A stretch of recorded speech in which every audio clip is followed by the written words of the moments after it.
Drug trafficking has no place in our communities anywhere. At 4:19 a.m. on a frozen stretch of Highway 52 in southern Minnesota, a moment that appeared completely routine quietly crossed a line federal agencies spend years trying to detect. As the road sat dark and nearly empty under extreme cold, and a semi-truck bearing a regional freight logo eased onto the shoulder for what looked like a standard winter inspection, the kind performed thousands of times every season across the upper Midwest, with no sirens, no pursuit, and no visible sign that anything unusual was about to unfold. Only the calm procedural rhythm of a safety check meant to keep icy highways secure. Yet that surface normality began to fracture as inspectors worked through the technical process, and concealed compartments were finally exposed, instantly transforming the stop from a transportation matter into a federal security concern when investigators uncovered narcotics prepared for long-distance winter transport,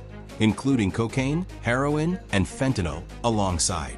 Materials suggesting risks extending beyond drug trafficking alone. And while the discovery initially appeared serious but contained, no one standing on that frozen highway yet understood that this single stop had opened the first crack in a much larger structure that would soon force federal authorities to reassess how deeply hidden threats could move inside America's supply chains. An understanding that accelerated as the investigation expanded beyond the initial stop and attention shifted to information provided by the detained driver, whose account suggested this was not the work of a single vehicle, but part of something organized, as investigators reported that he described a group of 83 truck drivers connected to North Star Hauling, who operated under a separate internal coordination system, largely Somali men assigned duties distinct from the broader workforce, a detail that immediately pushed authorities to treat the situation as a potential organizational issue rather than an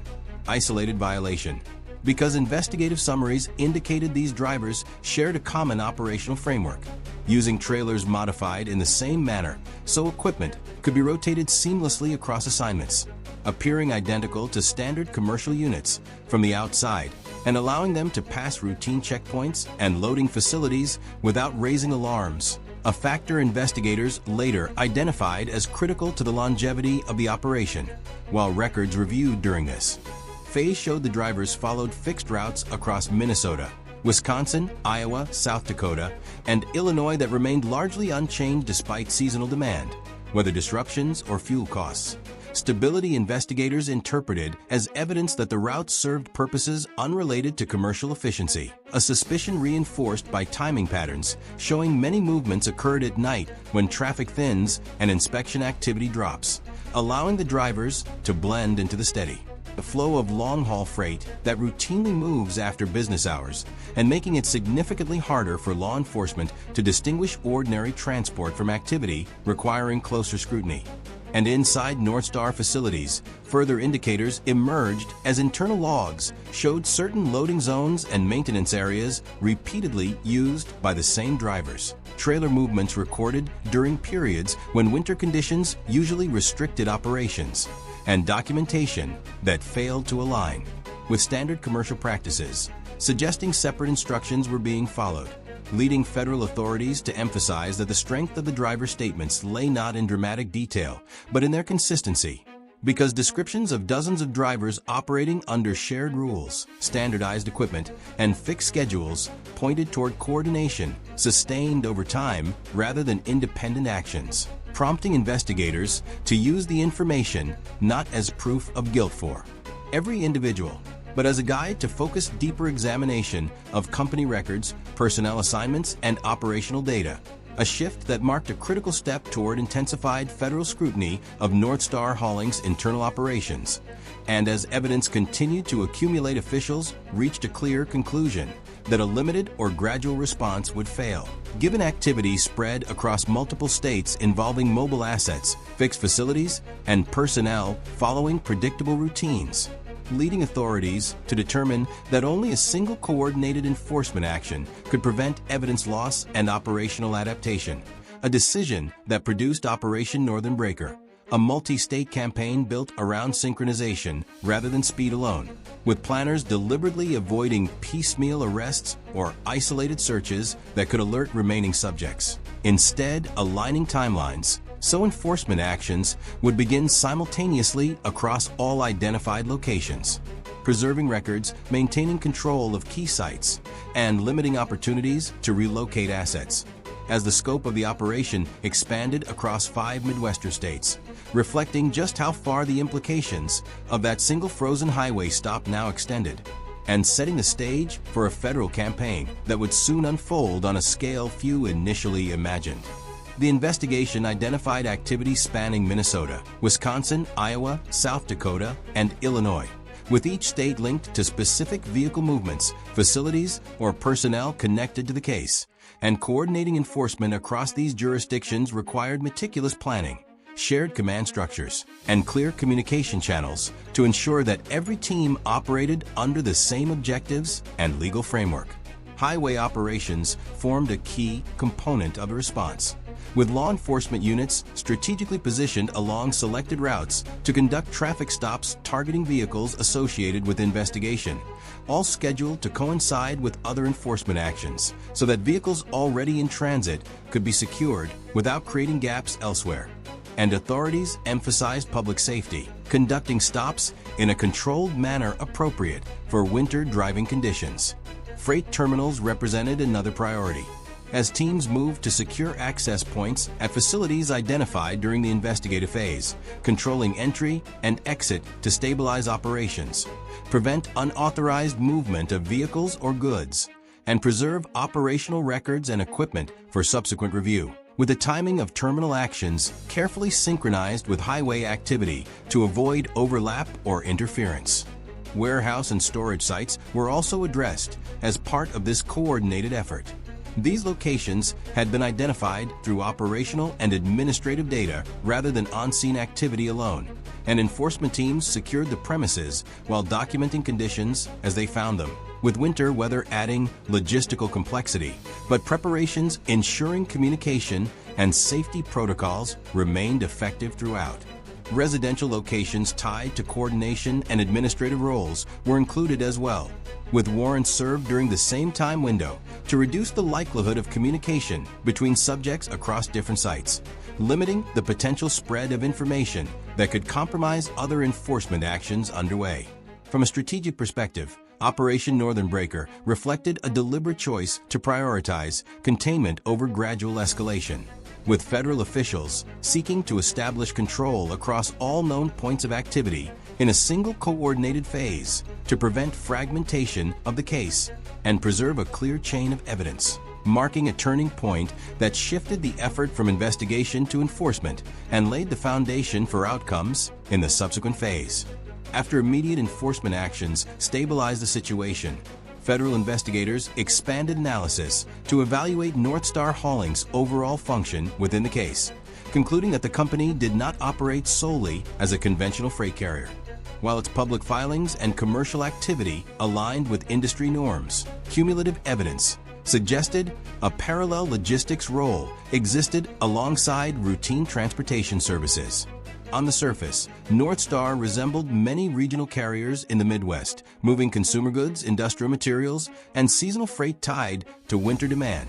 categories involving high-volume traffic and frequent schedule changes, conditions that naturally reduced the likelihood of close inspection on a shipment-by-shipment basis, and allowed the company to maintain a low profile within the broader supply chain.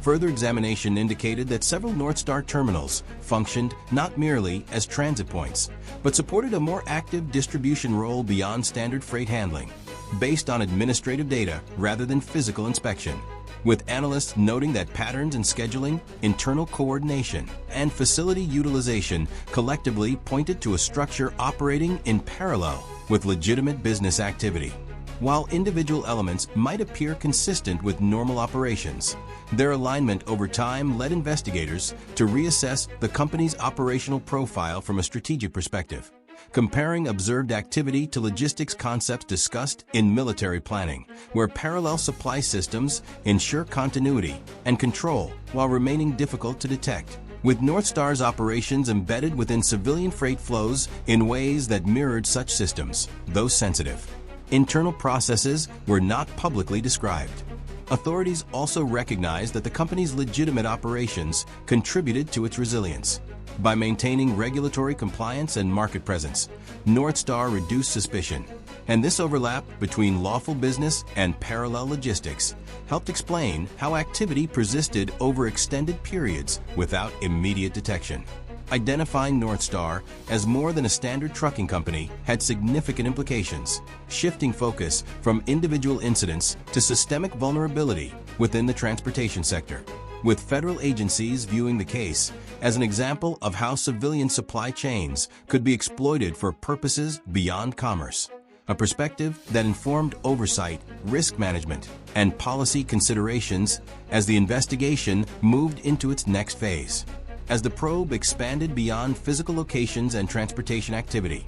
federal authorities turned attention to financial records associated with North Star hauling, focusing on how ownership structures and money flows supported operations, with early reviews revealing patterns that diverged sharply from conventional commercial practices, signaling the presence of a coordinated, highly structured system operating under the guise of a legitimate freight business.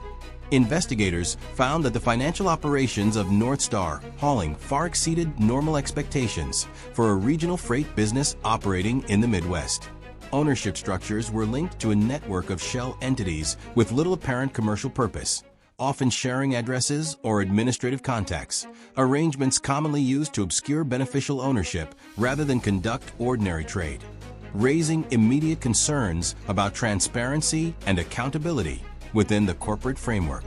Financial records revealed extensive use of informal money transfer channels, moving funds outside standard banking systems and licensing requirements, with transactions broken into small amounts to avoid triggering alerts. Yet aggregated data exposed more than $85 million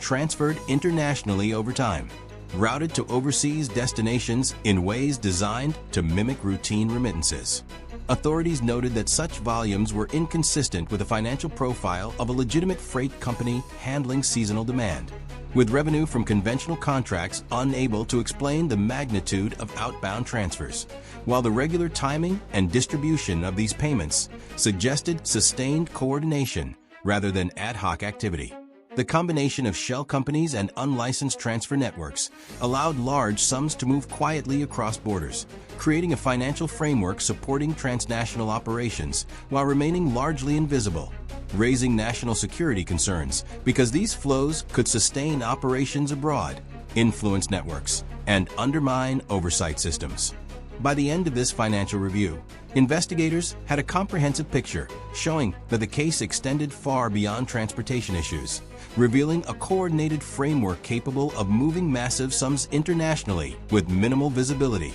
a finding that would be critical as the investigation moved toward its final stages. Seasonal winter weather patterns emerged as a key factor influencing enforcement visibility across the Midwest. Harsh conditions, including snow, ice, and extreme cold, routinely disrupt inspection routines and require agencies to divert resources to traffic safety, accident response, and emergency services, reducing capacity for detailed cargo inspections. Roadside enforcement during winter focuses primarily on immediate safety, limiting the scrutiny of vehicles that appear outwardly compliant, while slow response times, travel delays, and staffing shortages further extend the period during which questionable activity can continue undetected. Storage and transfer locations were similarly affected, with access to terminals and warehouses restricted due to safety protocols or operational slowdowns, non-essential personnel absent, and third-party contractors delaying visits, reducing the likelihood of observing irregular activity. Historical review showed that much of the transport and storage activity linked to the case occurred during winter months, with movements concentrated when weather most limited oversight, suggesting a deliberate pattern rather than coincidence. As essential freight continued moving across the Midwest despite snowstorms and prolonged cold, particularly in sectors tied to food, fuel, and heating supplies. This environment allowed large volumes of freight to flow through enforcement zones at times when inspections were inherently constrained, providing conditions conducive to sustained hidden operations. Investigators recognized that winter conditions reduced inspection capacity, and from an analytical perspective, climate was treated not just as a logistical obstacle, but as a factor shaping enforcement effectiveness. By anticipating periods of reduced inspection intensity, illicit activity was able to persist without constant adaptation or overt concealment. Federal officials emphasized that weather alone did not enable wrongdoing. Rather, seasonal conditions amplified existing vulnerabilities in enforcement systems already managing heavy workloads. Combined with routine commercial operations, winter created temporary blind spots that delayed detection, giving authorities a clearer understanding of why activity remained hidden for extended periods. This insight influenced discussions about future preparedness and monitoring strategies across cold weather regions of the United States. Why the conclusion of Operation Northern Breaker. Federal authorities had moved decisively from investigation to enforcement with outcomes extending far beyond a single criminal case. Across the 5 states involved, all 83 truck drivers identified in the investigation were taken into custody, along with dozens of individuals linked to warehouse operations and coordination roles, effectively shutting down the transport network operating under the guise of a legitimate freight company. Seizures confirmed the scale of the activity, including large quantities of narcotics, cocaine, methamphetamine, fentanyl, and millions of dollars in cash, volumes exceeding what is normally associated with regional trafficking, and reinforcing that this was a long-term, organized effort rather than isolated violations. North Star hauling itself was removed from the commercial sector. Federal authorities secured company facilities, restricted access to internal systems, froze bank accounts, placed terminals under supervision, and halted fleet operations, effectively ending the company's role in Midwestern freight. The shutdown caused immediate economic effects. Thousands of employees not accused of wrongdoing faced sudden uncertainty. Regional freight capacity was reduced, and other carriers had to absorb disrupted routes on short notice. State transportation officials and industry groups worked to stabilize supply flows, particularly for food distribution, heating fuel, and industrial inputs, highlighting how integral freight companies are to daily economic life. Beyond immediate enforcement, the case was framed as a broader security warning. Investigators concluded that vulnerabilities within transportation and logistics oversight allowed the activity to persist undetected for years, and when exploited, these weaknesses threaten not just law enforcement outcomes, but national resilience, economic stability, and public safety. Financial and administrative links indicated a foreign-connected dimension, prompting the matter to be treated as both a law enforcement and homeland security issue. Coordination among federal agencies overseeing transportation, finance, and national security was intensified, and in Washington, the findings triggered reviews of oversight frameworks governing freight and logistics, including vetting ownership structures, monitoring cross-state operations, and improving interagency data sharing. The investigation also highlighted enforcement capacity limitations. Agencies frequently operate under resource constraints, particularly in areas with heavy commercial traffic or severe seasonal weather, and strengthening oversight may require additional staffing, advanced analytical tools, and expanded interagency cooperation to reduce blind spots. From a strategic perspective, Operation Northern Breaker reshaped federal views on supply chain security, demonstrating that logistics networks are not merely economic assets, but critical infrastructure with national security implications. When compromised, these systems can be leveraged in ways that undermine trust and stability across multiple sectors. Even after the operation concluded, scrutiny continued. Ongoing analysis of records and data aimed to identify remaining risks or related activity. The results of Northern Breaker stand as both a clear enforcement success and a cautionary example of how essential systems can be exploited when oversight fails. For policymakers and regulators, the case underscores the need for sustained vigilance to protect supply chains that support daily life across the United States. This investigation illustrates how a single operation can uncover serious risks hidden within systems Americans rely on every day. Share your thoughts and subscribe for timely, detailed analysis of the stories that matter most.